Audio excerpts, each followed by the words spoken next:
Customization, transparency, profit. The HedgeBetter sports betting platform is a revolutionary concept that creates a competitive advantage for every party involved in the sports betting process. We are putting the odds in your hands, cutting out the middleman, and empowering a future generation of sports bettors. Look for the HedgeBetter sports betting platform coming in 2023.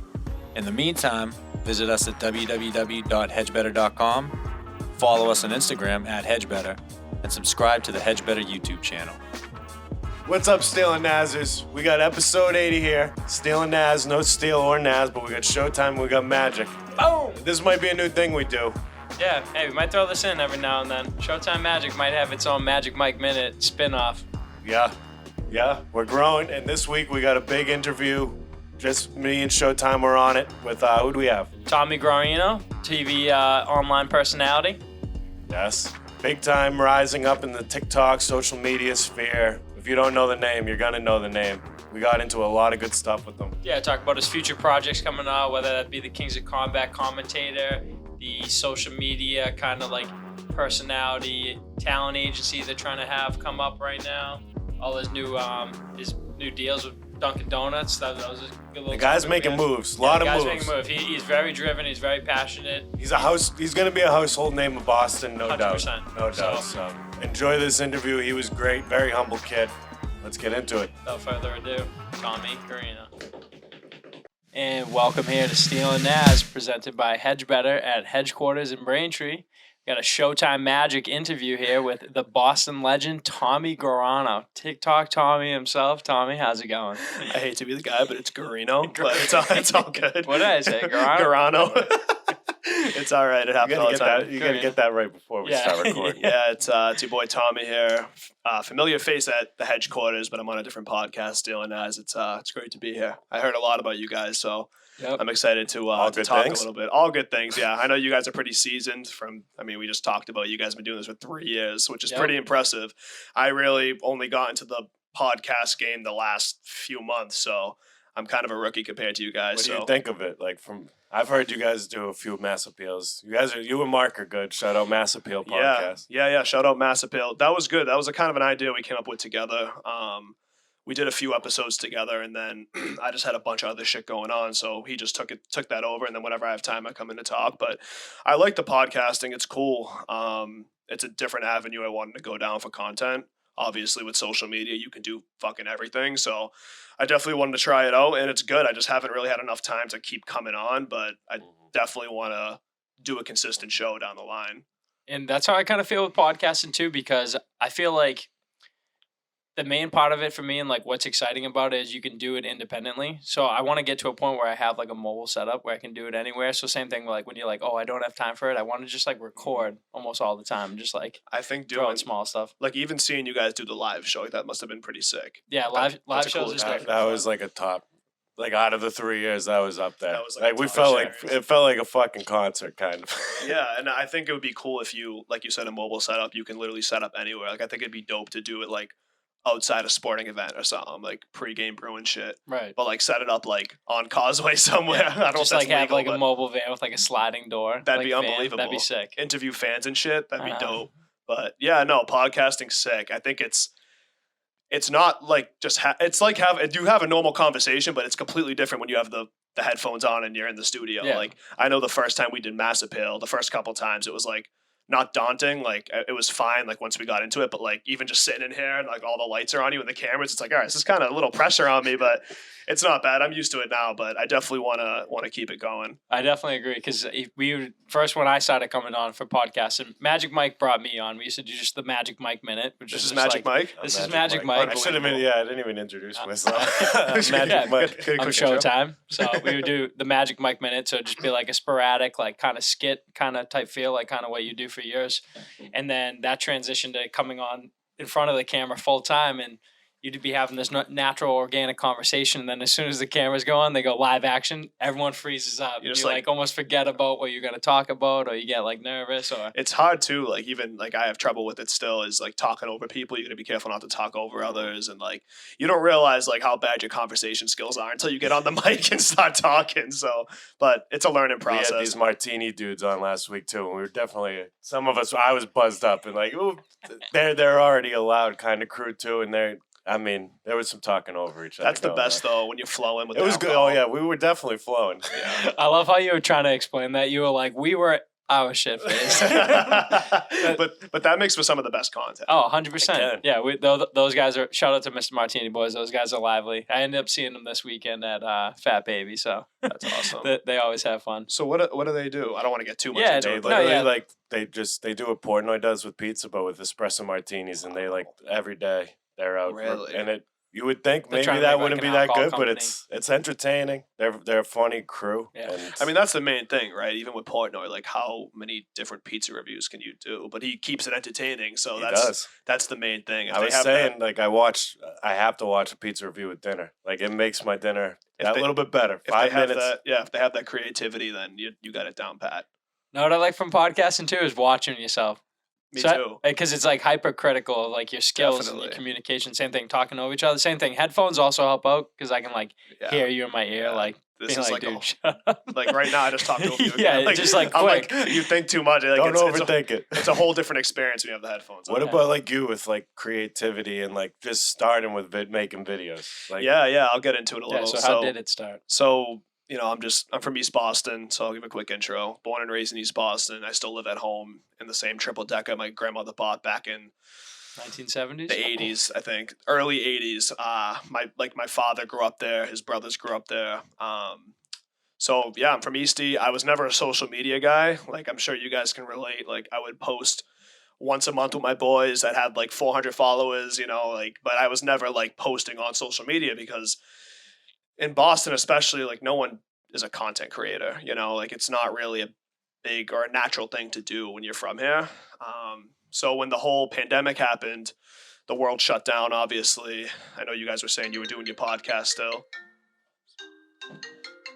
Is that me? it's all good. It's all good. It's like, hey here, hey here. What's the password for your laptop? There you go, Jake, Go over there. Oh, it's good. You're good. You remember it? No, I don't.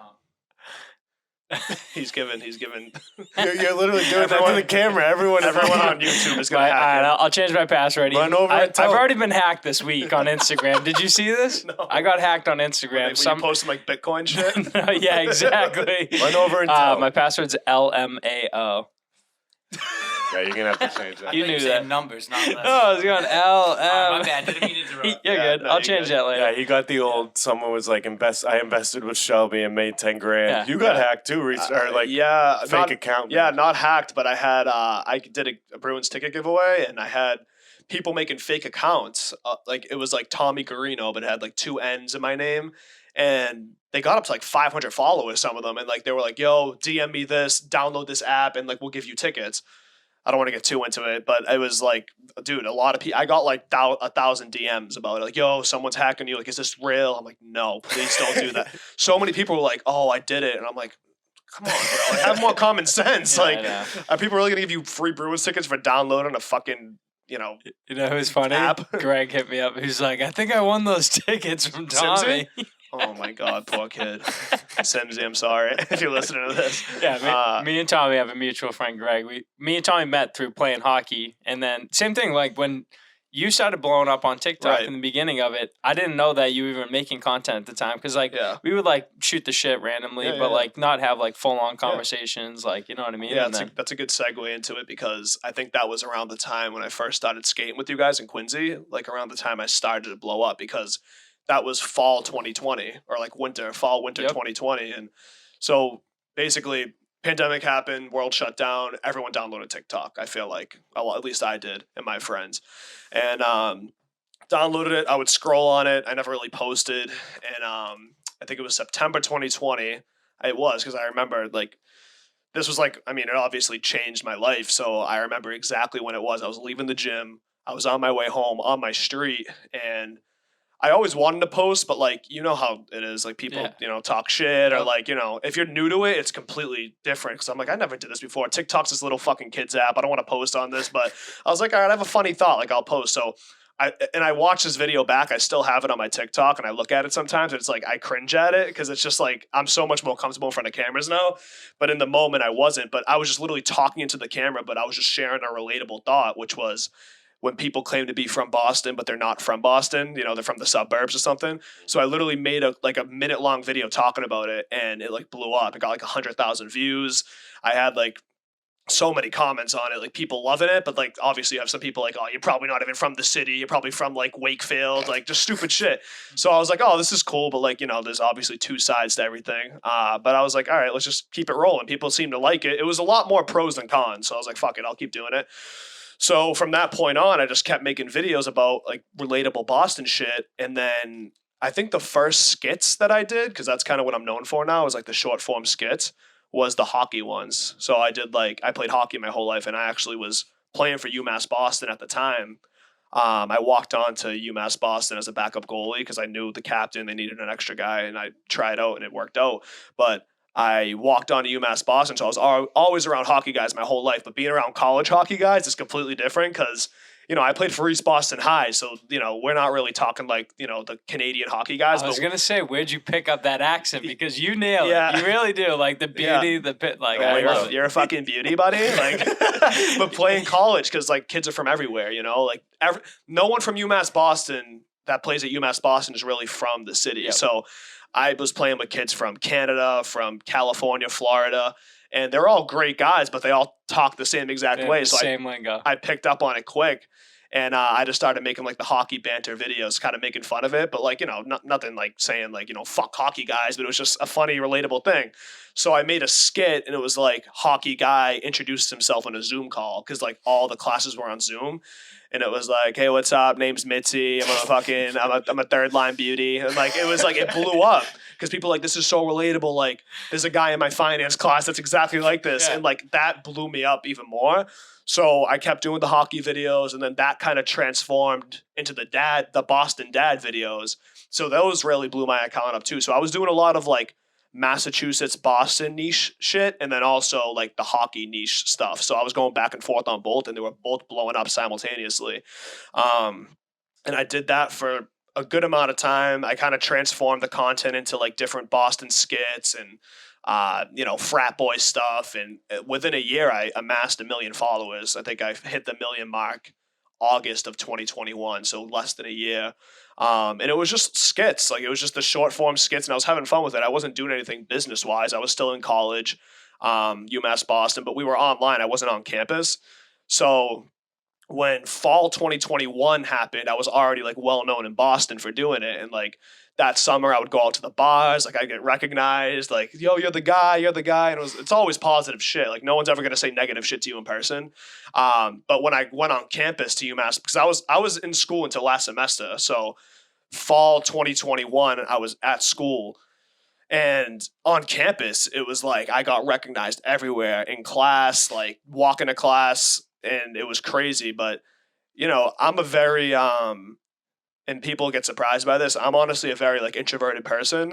I would say I'm like a introverted extrovert because like I can have a conversation with you guys one-on-one or whatever, but in big social settings, I kind of get uncomfortable sometimes. I mean, I've gotten used to it now, but when it first happened, it was like, oh, this is overwhelming. I have all these people coming up to me, like trying to talk to me, and some people come off kind of passive aggressive. I don't know if they mean to, but like they come up to me and say, hey, do the accent, do this, do that. And I'm like, I'm not a fucking puppet, like, but for the most part, everyone's cool. I never had any like crazy altercations or anything, but it was a crazy experience. And I think I got pretty used to it over the last 6 months. So it's normal to me now. And I appreciate everyone that watches and supports me. But it was definitely a shock when I first started, like saw a mass amount of people like out in public coming up to me.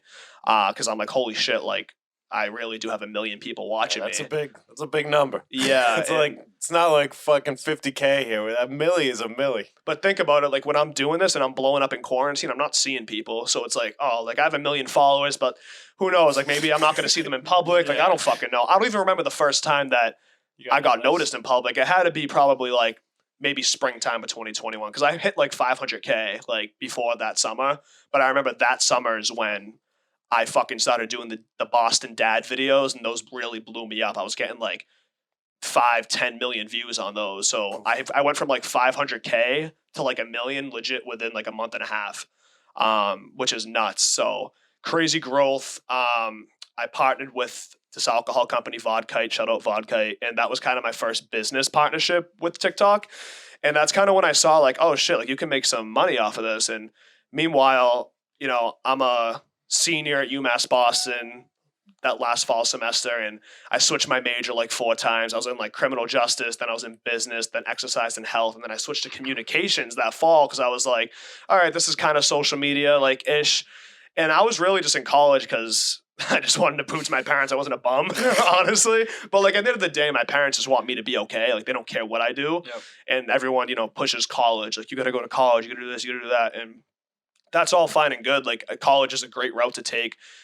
Going to the union is a great route to take, but it really opened up my eyes to the world when I saw like, holy fuck, like I can make money from my phone and being a social media personality because, you know, who really paved the way for that here? Like there's not many people. Think about like the big people that came out of Boston. You have, you know, the Wahlbergs, obviously, Ben Affleck, Bill Burr, Matt Damon, Casey Affleck, but they're all Hollywood now, you know? No one's actually in the city doing this. Obviously Portnoy, but no one's in the city. So Even him to an extent. I feel like he doesn't do enough like coming back to this area. He's building all these places, we'll these see if he bars in does now Philly with the and Chicago. gambling. So And like TikTok, especially TikTok's so new that no one in Boston ever did TikTok. And I feel like still even now, like I have my own avenue that no one really is doing the same content as They'd me. have to be copying you at this point, which which never really goes too well. Yeah, which is fine. Like I don't mind if people hit me up and like, yo, you inspire me to do this video because it's happened a lot. I'm sure. And I've worked with some people that have started doing videos because of me, which is like so cool. But no one like I feel like I've kind of like leveled myself up from that point. And I'm such a humble person that I love to help other people out. I love to work in teams. So to fucking have someone come up to me and say, hey, like, because you did this, like, I wanted to start making videos is like such a cool, undescribable feeling. And I think that's my favorite part about doing content is like talking to people and, you know, people that support me, obviously. And they're like, yo, like you make me laugh. Like your shit is hilarious. Like I go to your page just to laugh every day. Like that's such a good feeling.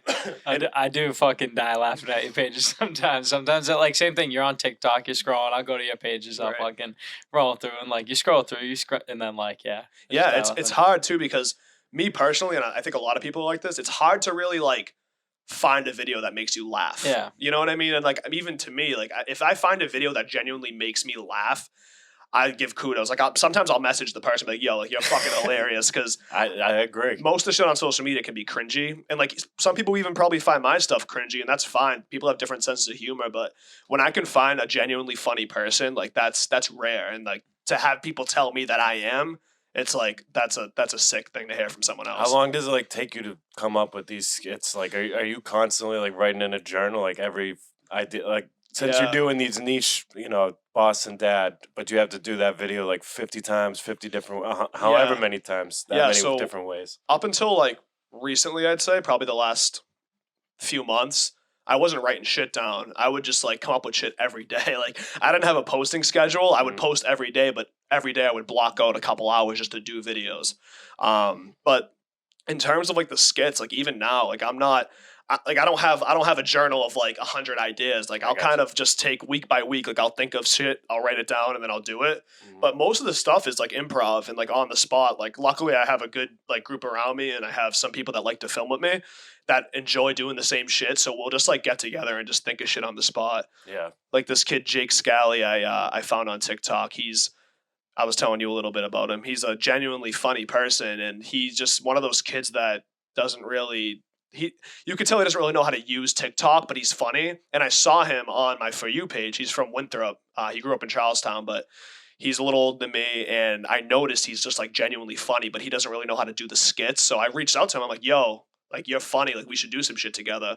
And he only had like 1,000 followers. And he was like, oh shit, bro, really? Like, cool. So we got together, and now like we're doing like a series right now called like the Sketchy Uncle, and he's like, he plays like Uncle Dino, and he's like just like, is he the uncle guy? yeah, he's like the sketchy uncle. So like he plays it so fucking good, and it's relatable, and that just proves like you don't need a big following to like be funny, you know. Like I noticed him when he had 1,000 followers. He's already almost up to like 7-8K now because he's been working with me. So we just make funny shit together. He's helping me grow too. So it's kind of just like adapting and evolving, you know. And we, sorry to cut you No, off. you're good. And we talked about it too with like how you like you're trying to build the community of like the either like content producers or just like people to put stuff out there. Like you said, with a small following like that, a lot of people from this area won't post shit. And we do have such quick-witted, funny people that we hang around. Like, we probably know 25 people in our life that could be professional comedians that will literally never step on foot to a stage just from being from this area. Just like the environment we grew up in. So, like,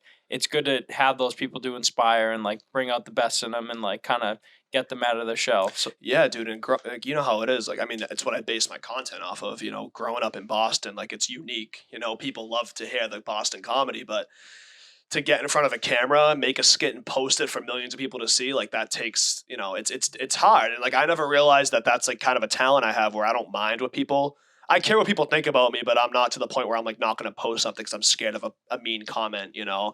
And I think a lot of my buddies are fucking hilarious. I went to East Boston High. I grew up in the city. So around so many people, whether it's the East Boston kids, Charlestown, Quincy kids, like people are fucking hilarious and they just don't want to take that step or they don't feel the urge to, which is fine. But I guess that's kind of what I highlight in my content. Like it's kind of just a parade of everything I've experienced my whole life, and that kind of gives me never-ending content. And people and that's always like why it's so relatable. Yeah, and people always are like asking me, oh, like I've had a few people ask me, oh, are you scared like you're ever gonna like, you know, not have any inspiration for content or like you're gonna run out of ideas? And I'm like, no, because my family's fucking nuts and my friends are nuts and I have inspiration every fucking day. Like a new thing happens every fucking day for me to like make a video. So I eventually want to evolve into different things like the Boston comedy and the, you know, the hockey stuff, all that eventually hits its sailing. And I think I'm getting close to that, but there's different ways to go down different paths with it. But I definitely want to evolve into like a more of a personality where I'm just coming on and talking to you guys, where you can see I'm not just like a psychotic kid from Boston, like you see in my skits. Like I definitely had that Boston persona, but I'm not fucking, you know, Jimmy. Yeah, I'm not like, hey, Jimmy, you fucking cocksucker. Like, you know what I mean? Like, that's not me, but I can highlight that and play up to that That's fucking. why it almost feels like movies or like directing is like a direct. I was gonna just say you can do characters like that, and you're already writing these skits and whatnot. Are you keeping your eye on acting or like taking any steps to like doing any auditions or anything? Yeah, like that? so recently, we started like a YouTube series called The Boston Cream. That's on my YouTube if you guys want to check it out. I paired up with this dude, Johnny Hickey. He's a director. He directed Oxymorons. I think it was 10 years ago. He directed another movie, but he's back and forth from LA, and we connected.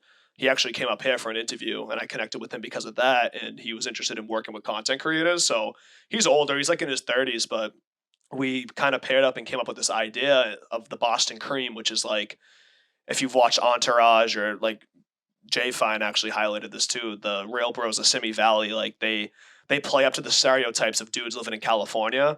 And I'm like, why can't we just have reoccurring characters of people playing up to the Boston comedy, the Boston stereotypes? Because people love my skits, so why don't we just make a like longer form content out of it? So we have like a few episodes up on YouTube of that.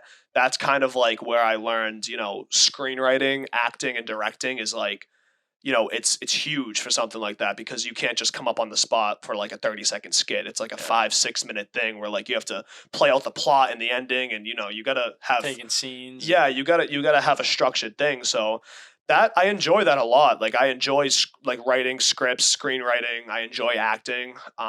If an opportunity ever came about where a director was like, "Hey, I want to use you in this film," or like, "I want you to act," like I would 100% do it.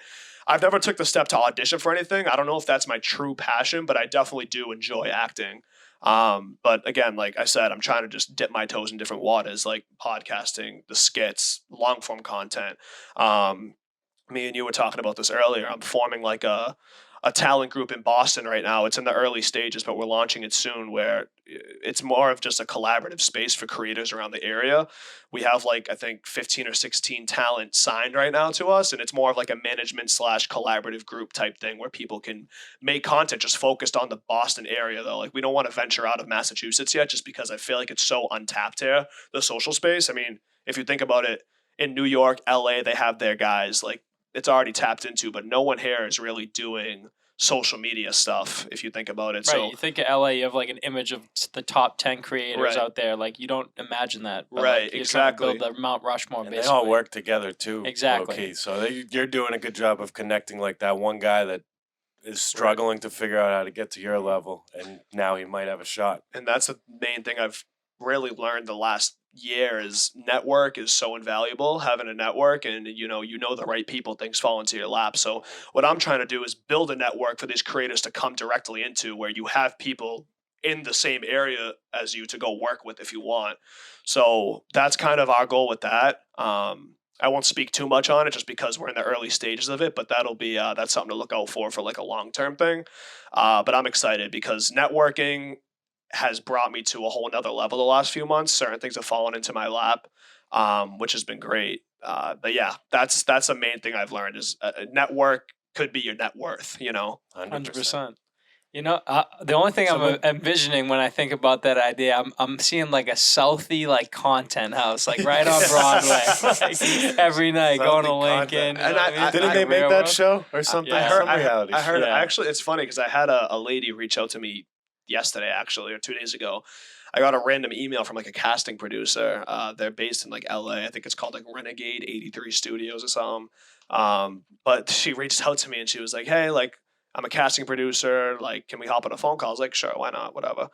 And they're essentially looking to build a show. It's kind of like a Jersey Shore, but based in Boston, a Boston people. So, which would be fucking crazy because that's kind of like what you said. It's like a Southie content house, But I mean, we're gonna see You what got to make sure it's real fucking Boston. right. That's the thing. It takes a lot to build a show like that, and I think they're gonna try. But if they get the right people, that could be Yeah. a fucking hit. Because just imagine like a group of fucking townies or Southie or Eastie kids going out into the city, like, and it's just a reality crew documenting it. That shit could blow the fuck up. Of course, yeah. I mean, same Be thing like with too Jersey wild Shore. for If they didn't TV, get those right. right people for Jersey Shore, like that show maybe isn't as good. And Like, it they makes- got the right people for that for sure. It makes you appreciate like the back end people, the behind the scenes people on Jersey Shore, because to acquire that talent and the hit, and like those people are all celebrities now. Everyone that was on that show is Yeah. a celebrity now. Individually too, like Individually. in their own way.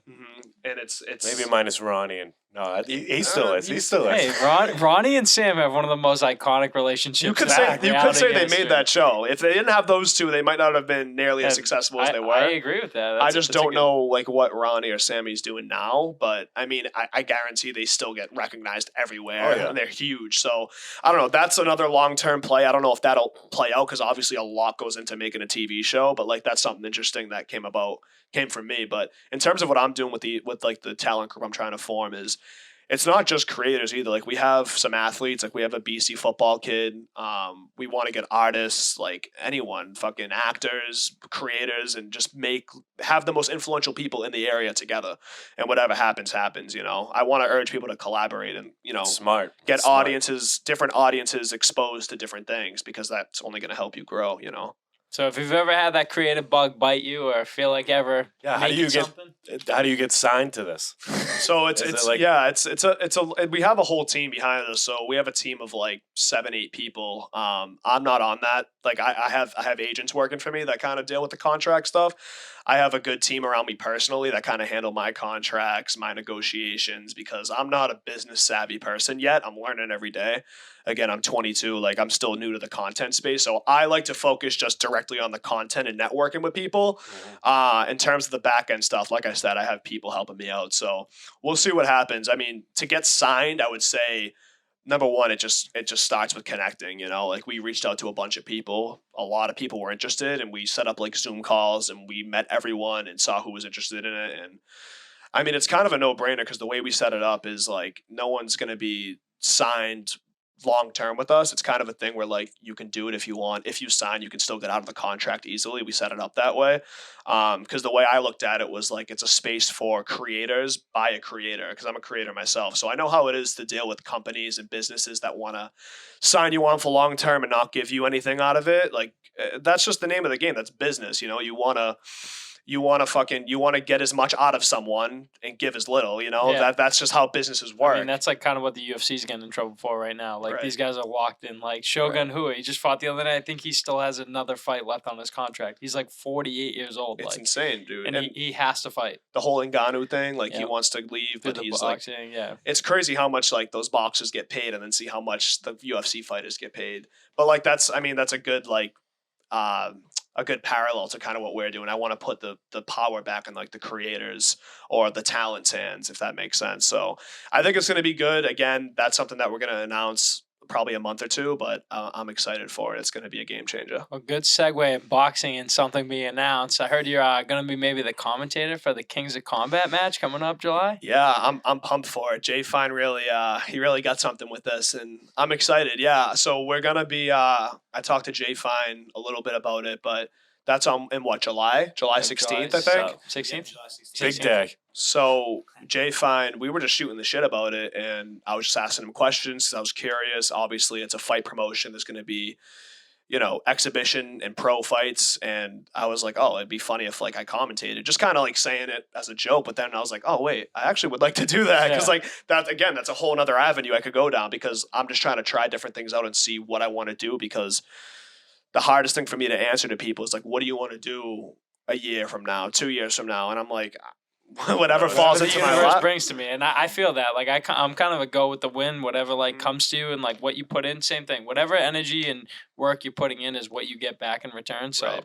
good things come to good people. I'm a very spontaneous person, so I'm open to doing, and I believe in saying yes to every opportunity, you know, because if I didn't say yes to some opportunities a year ago, I wouldn't be where I'm at now, just making relationships with people. Because like I said, back to the network thing, relationships are the number one thing if you want to be successful. You know, if you build a good relationship with someone a year ago and then something comes across their desk where, hey, you'd be a good fit for this. I like this guy. He's a genuinely good person. Like you're going to be on the top of their list. So that's the main thing I want to get across to businesses or anyone I work with is, hey, I'm a genuinely like good person. You know, I'm not trying to fuck anyone. I'm not here for me. Like I want to provide value to you, and whatever I can help you with and you can help me with, like, let's fucking do it. That's my fucking mindset on everything. Very mature for a 22-year-old with a million. Honestly, it's impressive. When I found out your age, I was actually shocked too. Like even when I first met you, I was like like, thinking dude, he doesn't act 22-years, like you know. I mean, I don't even really. I'm fucking 30. I I met you don't 2 hang years out. ago, so you're many, even but 20. I feel like you're a 30-year-old I right now. The way that. you're talking. Thank It's you. impressive. I appreciate it. I don't know. I guess I could. I was always a young one out of my group. You know, all my group of friends are older than me. I'm the youngest, and I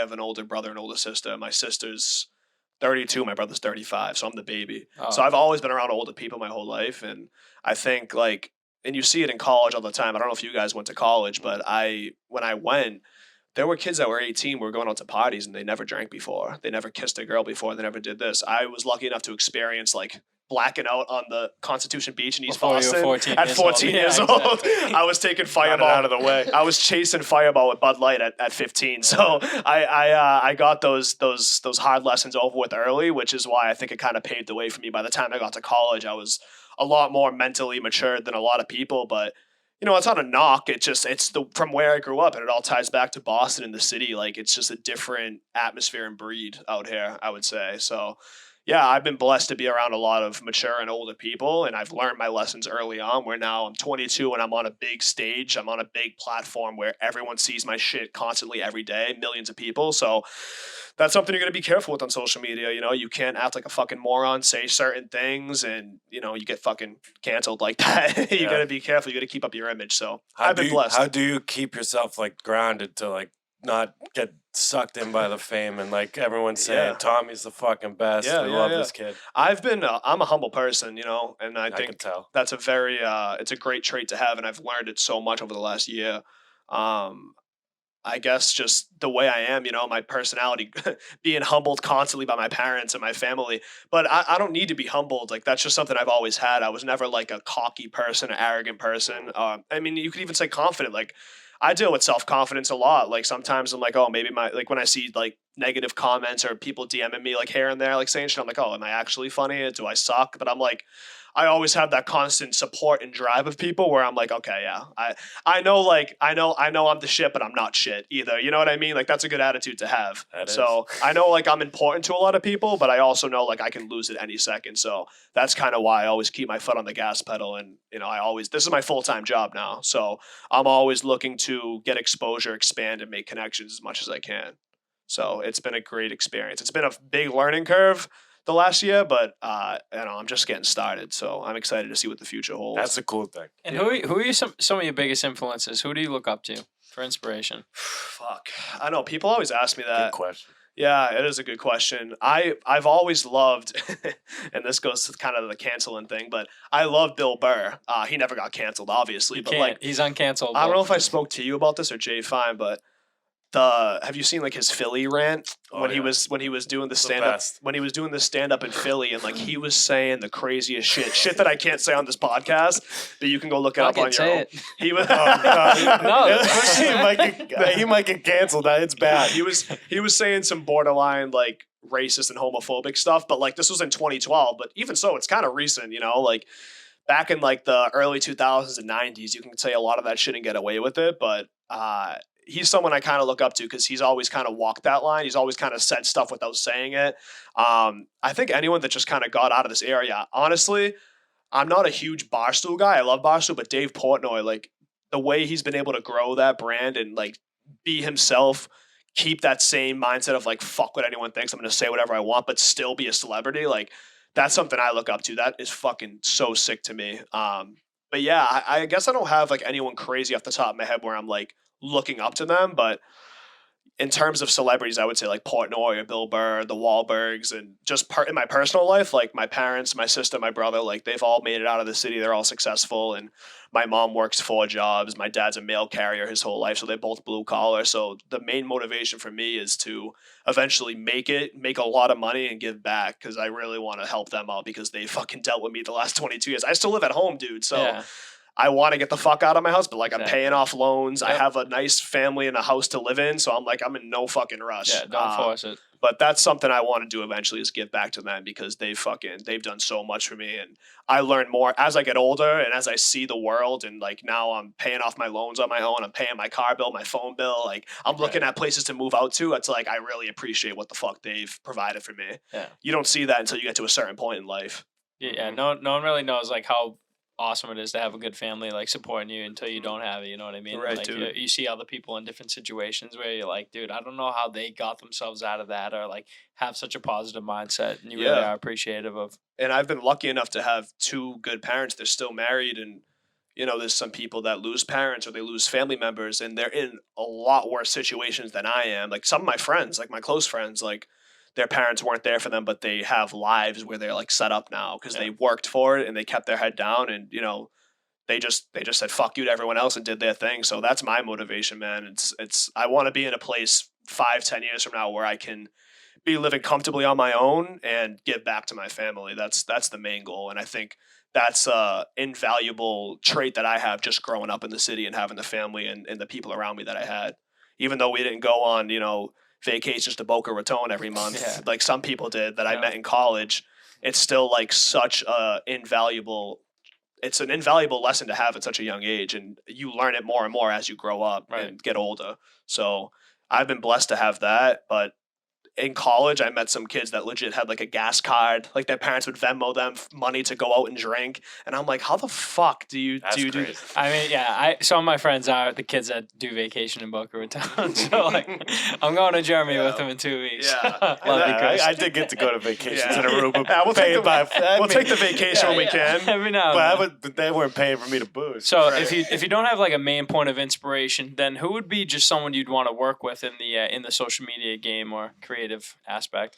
I would love to work with Barstool. That would be so sick. Like I said, I would Anyone never in particular. I guess like I love spitting chicklets. But I feel like I'm in a unique lane where I do kind of like the stuff that I do is unique, where I'm like the Boston personality, So I think working with anyone like like even like know who I love. I got into recently is the Full Send guys. I think their fucking show is hilarious. There we go. I love like fucking obviously a lot of people speak in different ways about Bob Menery because I don't know, he's been all over the place, but I think he's funny. I think Kyle's funny.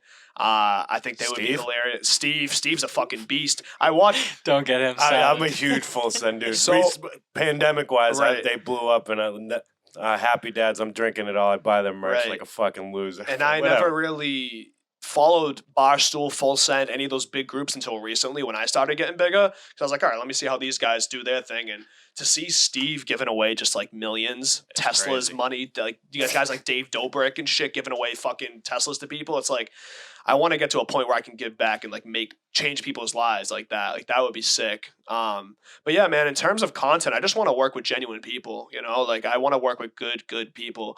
I had the pleasure of connecting with Jared Carabas, he covers the Red Sox. He just left Barstool for DraftKings, and I just randomly connected with him on Instagram because I saw that he was following me, and I always knew of Jared. I never really followed Barstool like that, but I DM'd him. I was like, yo, like I'm a fan of your shit. Like we should connect. And we literally got lunch at Kowloon one day in Saugus. That's his spot. And it was in the process of him leaving Barstool, and he was like, yo, like I want to work with someone around here. Like I love your shit. Like we should do something together. So he's been like kind of a mentor to me in a way. I don't even know if he knows that, but just chilling with him. Like I see him once or twice every week now because we're working on potentially launching a podcast together. I don't want to spoil too much, but he's been someone, just hearing his story, his point of view, and having like someone that's actually from the Boston and was in the same exact situation that I'm in, fucking skyrocket, and he's doing very well for himself now. I think he's like 10 years older than me, so we were looking back at his old YouTube videos when he was like 21, 22 and how he grinded to get where he is now. I think that's so inspiring to me. It's very unique to have someone that's in the same situation as you to really skyrocket up and get advice from them. And he literally to have that mentor. he man. literally said to me, he was like, dude, like you're ahead of me where I was at this point, and like he's like, I have the blueprint to not fuck it up, so I'll help you not fuck it up. Yeah. So he's been great for me.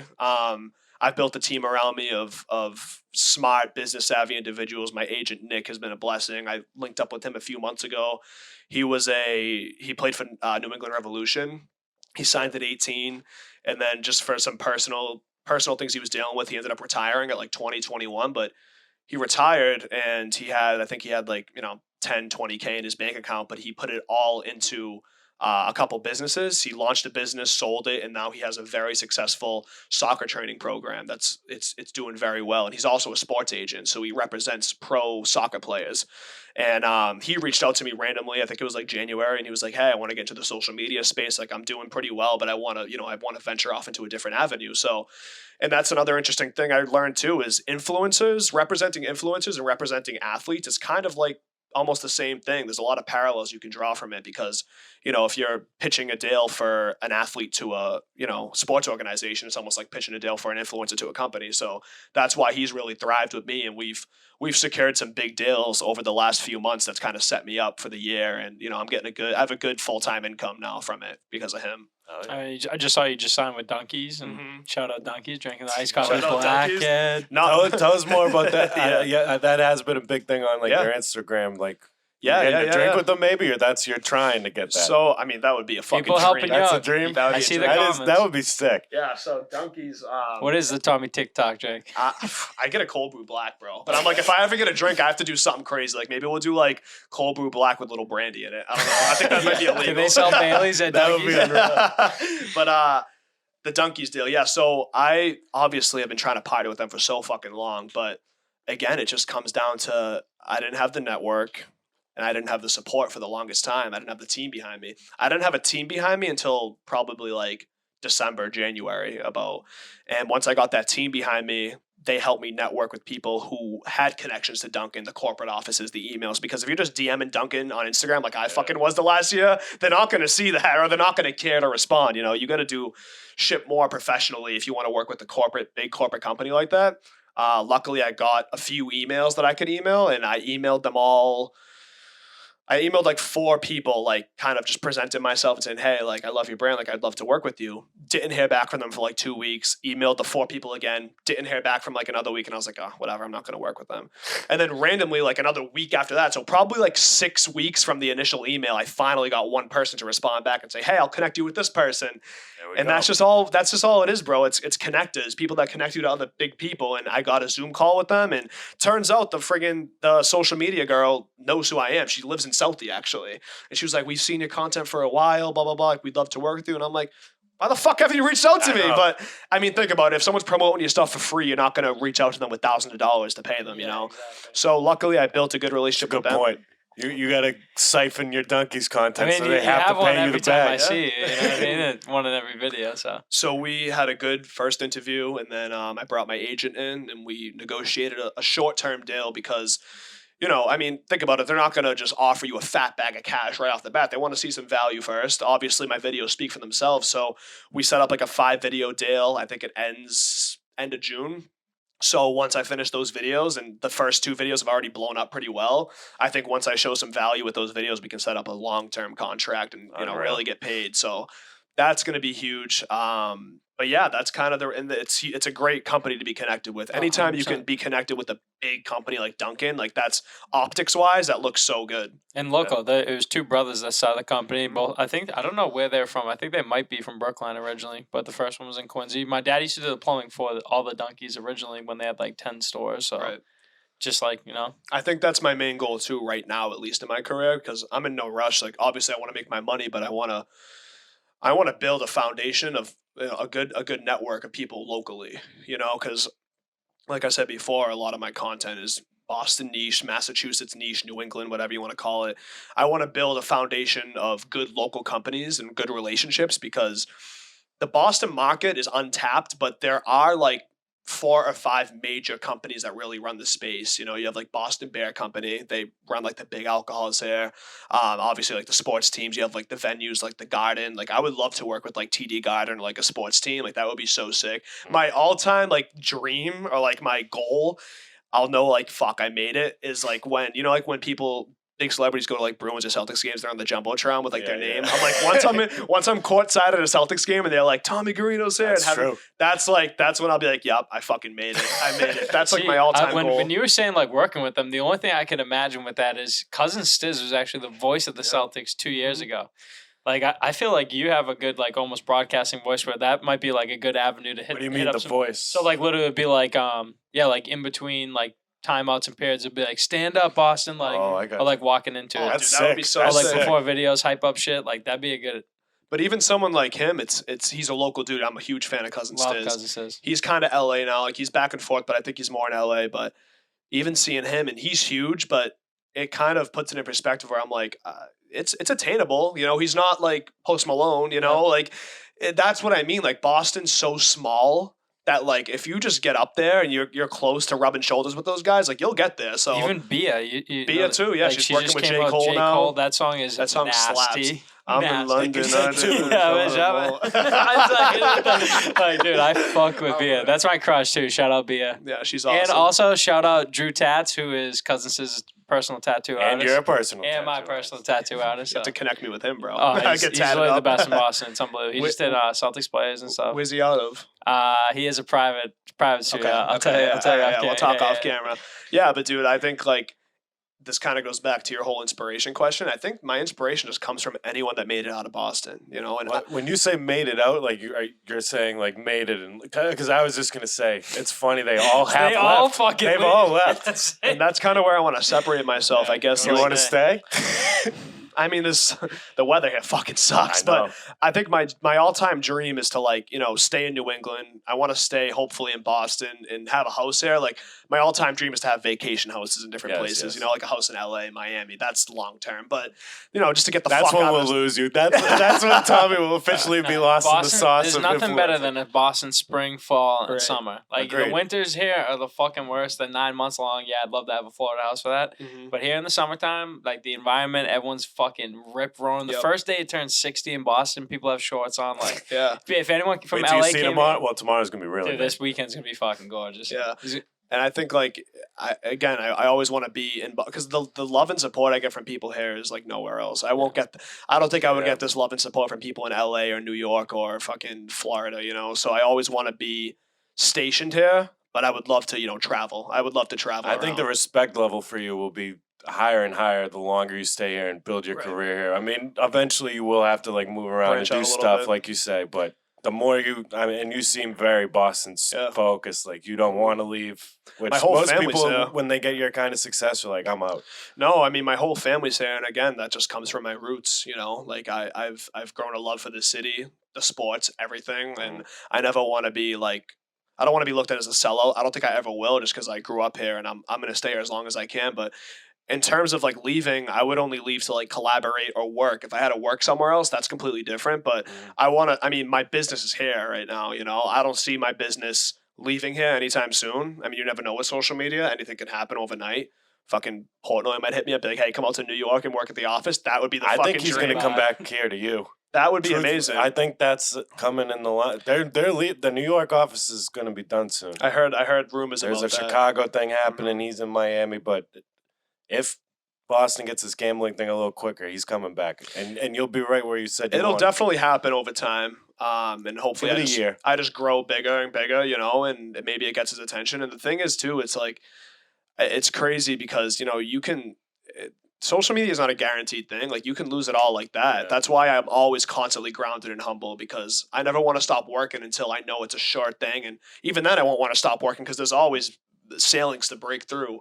So that's why I'll never stop working. And like if someone like fucking Portnoy or anyone big hit me up and was like, hey, I want you to come work for me, I would take fucking a cheap ass price and just work my fucking ass off, because so many people just expect things to be given to you, which is like another valuable lesson I learned young. Like nothing's ever given to you, man. Like I learned money doesn't grow on trees at a very young age, which is, a blessing. So we'll see what happens. I know like I'm important to a lot of people. I'm very big in this area, but I also know like I can lose it all in a second, and I'm humble. I'm not the shit, I never had that attitude. So I'm just trying to keep that attitude, keep my head down and work, and see what happens. Right. Yeah, You're just doing trying it to see right. what Like happens.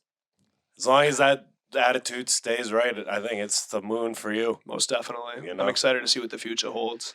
So I think that's a good note to end it there. I did want to ask one. Yeah. Like I was reading your article from the Boston Man thing. Shout out Boston Man magazine. Shout out Boston Man. Like the whole talk with you, and I relate with the 9 to 5 or the work for a union, or like that's just what life is. And some of us got dreams. I mean, obviously we do if we're in this. I think studio. everyone has dreams. Yeah, right? but people give up on them is what I should say.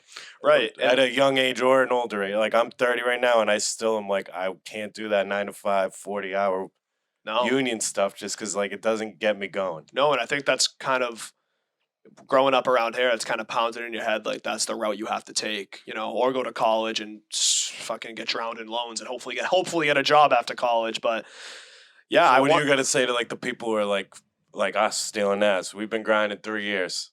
Dude, Things have popped off. We've had things happen. I fought in Rough and Rowdy. We've had. Did you great fight in Rough and guests. Rowdy? I did, yeah, That's against my unreal. little brother, and the one with Lights Out Lang. This was like 2-3 years ago. Yeah, that was like my fucking peak moment for me getting to get to in front of Portnoy and Big Cat and them. I would say just consistency, man. Like you guys have obviously been consistent, and it's tough and it's hard for me to kind of relate to people that have been grinding for years and haven't seen crazy progress, because like with TikTok for me, it kind of blew up overnight, right? And I think I'm learning it more and more every day, because my TikTok hasn't grown crazy since it hit the million. Like I'm at like 1.2 now. So the last 7-8 months, like I've only grown like 200K, and it's like only 200K. But on TikTok, it's not like as much, and at the growth rate I was growing at. So I've learned more, like you just got to keep your head down and stay consistent, man. And I think the main thing I learned the last 6 months, really 3 months, is networking, connecting and providing value. The more connections and the more you can branch out and do different things and provide value to people are going to help you out. You got to build good relationships with people. And that's kind of what happened with me. Like recently I started a Snapchat show. And it was only because this guy, The Deets. Yeah. Check it out on Snapchat, the Deets.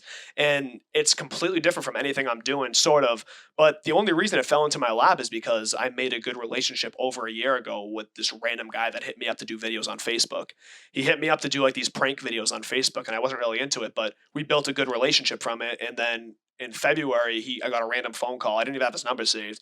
And I was like, "Hey, who's this?" And he was like, "Oh, it's Tyler. That's his name." And he was like, "Yeah, I'm working with Snapchat now. Like, I have this show. Like, I think you should try it out." And I was like, "Oh, okay. Like, you know, like, is it?" I mean, straight up, like, is it gonna pay me? Because I don't have money. I don't have time to waste. You know. So he was like, "Let's just meet up in person and we'll talk." So he was talking to me, and he has creators making like a lot of money per month. So I was like, okay, that number jumped out to me. So I tried it out a little bit. I did it for the month of March. I think it was like 1 episode a week. So each episode takes me about 3-4 hours. So it's like 3-4 hours a week. And then I got my March earnings in April. And when I saw that number, I was like, holy shit. And it's like, I have a good monthly income from Snapchat. I think that's where my main source of income is right now. And I'm blessed to have that. But it all came from a simple phone conversation I had, building a relationship and kind of just like checking in on him, saying, "Hey, what's up? What's going on?" And that's what happens, man. That's good advice. And we talked about when you said like say yes for everything almost. Exactly. Like when you're saying yes to stuff, necessarily that thing you said yes to doesn't have to work out. Like you said, it can be something that later down the line, that person that you said yes to and tried and showed that effort, it'll just slowly like come, like you said, come full circle, come back to you. Even like, yeah, like even when I get invited out to events, like, right, like I have a couple events coming up, but that I usually probably would have said no to. Like I have a golf charity tournament. I love golf, but I'm not like a big tournament guy because I suck. And then I have like another dinner to go to. Usually I would say no to those two things, but I literally, like, for example, this company I'm working with, he invited me to a Celtics game. He's going to be like, it's a jerky company, like beef jerky company. And I was like, okay, like we can work together, but I don't know what we're going to do. But he was like, hey, come to the Celtics game. Like I have some connections over there. And I was like, all right. This was like back in January. So I went to the game with him. We ended up sitting in box seats, and I ended up connecting with like one of the big guys at Bushmill Whiskey, which is like a huge whiskey company, because he just recognized me. He was like, I love your videos. And I got his number, and now I'm building a relationship with them. And they're a big company with a lot of money. So hopefully we get something going soon. But just simple things like that. Like you never know who's going to be in the right place at the right time, or like in the same event or whatever it is like that you're in. Like, for example, Kings of Combat, like who knows who'll show up there and like come show support.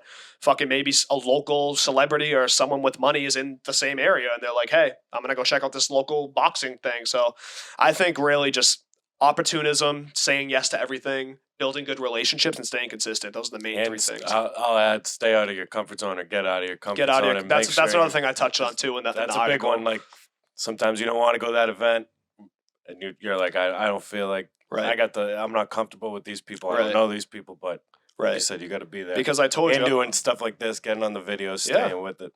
Yeah, no, anyone can see this, right? So it's like, maybe people see this, and I've been told this before, like, you know, like, and you even said, like, I have a good attitude, I have a good mindset. So that's very valuable to companies if they see that, you know, like this kid's not cocky. He wants to work for little money to show value, and that's completely cool. But I would say getting out of your comfort zone is huge. I talk about that a lot in the article. If you want to check out the article, links in my bio.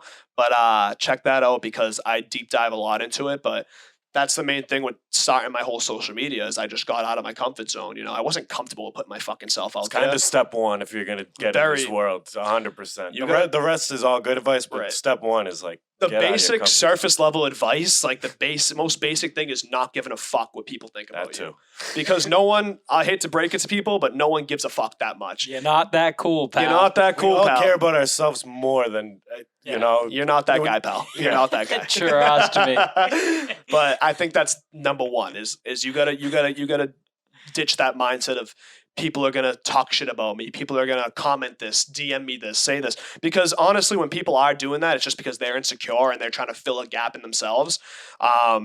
But it's also like when they're saying this shit, it's not like they're 24 hours a day thinking, this guy fucking sucks. He's a fucking pussy. Fuck this guy. It's just moving quick, thought. like, oh, this is cringy. Let me comment. This sucks. Magic Mike's a loser. And like you said, because I was going to ask, like, how do you deal with a lot of the negative comments? So, but you said, like, a lot of the stuff that people are saying online also, they're not going to say in person to you. No. So, like, if someone's like, oh, like, you got a fake fucking Boston accent, you sound like a fucking and then, like, they see you in person, like, what up, Tommy? Like, fucking love you. Every single time. You know what I mean? Every single time. Plus, for every negative comment, that overwhelming positive ones that you get where you got the guy, like, you fucking inspired me to get going on this, that's way more important than the guy who says you just suck. 95% of the comments are positive in the DMs. And there's that 5% that, like, you know, they're trying to just shit on you. But again, no one's if they're trying to bring you down, it only means you're above them. You know what I mean? Right. And So- and again, that's like being humble and being like from Eastie, from Boston, like, you know, I value people's opinions, and that's kind of something I dealt with in the beginning. Like, I had some friends that didn't agree with what I was doing, that didn't like it. Like, maybe like 1 or 2 kids that I had some,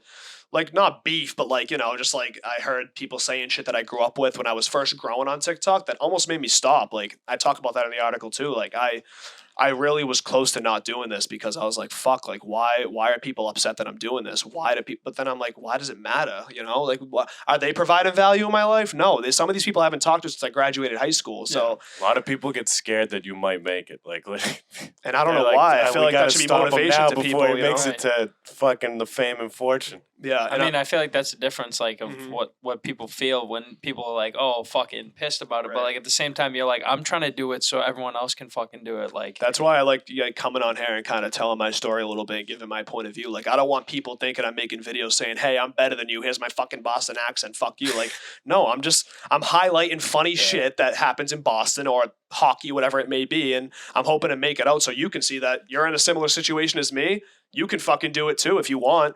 And that's kind of what I touched on with the whole 9 to 5 union stuff. Those are very respectable jobs. I respect anyone that is in the union, is working a 9 to 5 and grinding for their money.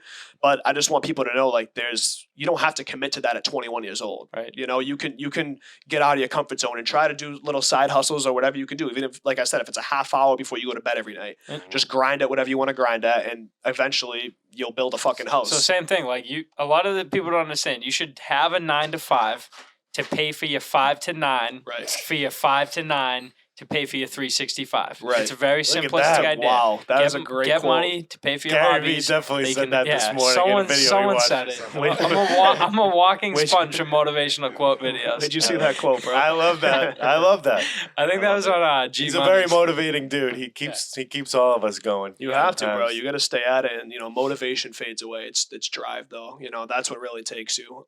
And that's something I've developed over the last year and a half doing this, is the drive for it. Because, like, dude, there's days where I don't want to fucking make videos. There's days where I'm like, fuck this. Like, what if it doesn't work out? But I'm like, I'm in a great spot right now. I think right now is probably the most like comfortable I've been doing this, because like I have some stuff lined up. I have money coming in, which is great. So it's the first time it's felt like a job the last few months, you know, like this is my full-time job now. I dropped out of college.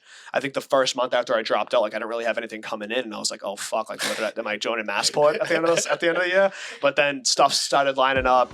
The relationships I built in the past started coming back again, and now I'm set up. I'm pretty set up You're right in now. momentum mode right now. Very, I'm in like a flow state right now, which That's is good. great. That's So, where you want to be. Well, Yeah. let's keep it going. Tommy, For sure. thanks for coming on. Thank Appreciate you very this. much, bro. Good to talk to you. Anytime, boys. Thanks for having me on, and Awesome. good luck with the show, boys. We'll see you again soon. Thank See you. ya.